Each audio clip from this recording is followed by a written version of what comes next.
O ano de 2025 mal começou e já nos deparamos com sinais que ecoam como trombetas de advertência, chamando-nos à reflexão e à conversão. Os incêndios em Los Angeles, uma das cidades que simbolizam o brilho ilusório do Ocidente moderno, são mais que uma tragédia ambiental, são um sinal espiritual. Assim como Sodoma e Gomorra, que arderam em chamas pela sua rebelião contra Deus, Los Angeles, símbolo de uma cultura que idolatra o prazer, o poder e a autonomia sem Deus, parece ser uma imagem viva de um Ocidente que esqueceu suas raízes espirituais.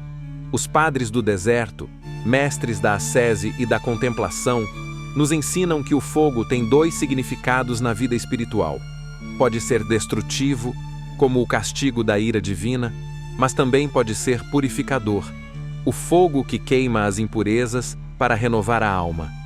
Abba Macário dizia: como o fogo consome a madeira seca, assim o amor de Deus consome o pecado na alma disposta a se arrepender.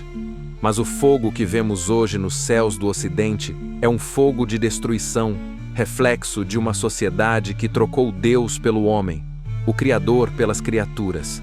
Não é Deus quem nos abandona, mas nós que o rejeitamos. Como advertiu Santo Agostinho em A Cidade de Deus, ao falar do destino das nações que se afastam da ordem divina, quando os homens se gloriam de suas próprias obras e não das obras de Deus, tornam-se vaidade. E assim, a cidade terrena, construída sobre o amor de si, até o desprezo de Deus, está destinada à ruína. Os incêndios que reduzem a cidade a cinzas são um símbolo vivo dessa vaidade. Tudo aquilo que o homem constrói sem Deus está destinado a perecer. O possível surgimento de uma nova pandemia na China e os rumores de guerra global são outros sinais que nos convidam à sobriedade espiritual. Jesus nos advertiu: haverá grandes terremotos, pestes e fomes em diversos lugares, e haverá coisas espantosas e grandes sinais do céu. Esses acontecimentos não devem ser vistos apenas com medo ou como mera fatalidade, mas como um chamado urgente à conversão. A guerra, como dizia Santo Agostinho, é fruto do orgulho humano e da busca desordenada por poder. As guerras são punições justas pela desordem dos desejos humanos. De maneira semelhante, uma nova pandemia é reflexo não apenas de desastres naturais, mas de uma humanidade que continua explorando a criação de forma irresponsável e egoísta, esquecendo-se de que tudo foi criado por Deus e para Deus. Os padres da Igreja e os padres do deserto nos ensinam que as calamidades são, muitas vezes, instrumentos pedagógicos de Deus para acordar uma humanidade adormecida no pecado. Assim como o povo de Israel foi conduzido ao exílio para perceber a gravidade de seu afastamento de Deus, hoje somos chamados a refletir. Estamos vivendo como cidadãos da cidade de Deus ou da cidade dos homens? O fogo, a pandemia e o risco de guerra nos chamam a 3 atitudes proféticas: arrependimento, conversão comunitária e esperança no meio da tribulação. Sem arrependimento, não há reconciliação com Deus. Santo João Crisóstomo dizia: o arrependimento é a medicina das almas, é o retorno do exílio para a pátria celestial. Este é o momento de examinar nossas consciências, abandonar nossos ídolos e voltar à oração. Não basta o esforço individual.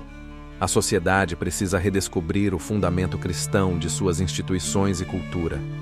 Como dizia Santo Agostinho, só a cidade de Deus é eterna, e as cidades dos homens perecerão se não se fundarem na verdade e na justiça divina.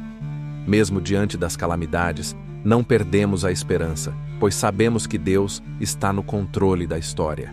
São Paulo nos lembra: sabemos que todas as coisas concorrem para o bem daqueles que amam a Deus. O sofrimento pode ser redentor se nos levar a buscar a Deus de todo o coração. Se 2025 começou com cinzas, das florestas queimadas, das guerras iminentes, dos corações endurecidos pelo pecado, ainda há tempo de fazer dessas cinzas o solo fértil para a renovação. Lembremos das palavras de Jó: eu me arrependo no pó e na cinza. Que estas cinzas sejam o início de uma nova vida, não apenas para Los Angeles, mas para todos nós, para nossas famílias e nações. Que o fogo destrutivo nos ensine a buscar o fogo do Espírito Santo, aquele que renova, santifica e dá vida. A escolha está diante de nós. Ou nos tornamos Sodoma e Gomorra, que viraram cinzas, ou nos tornamos a cidade de Deus, cujas fundações são eternas.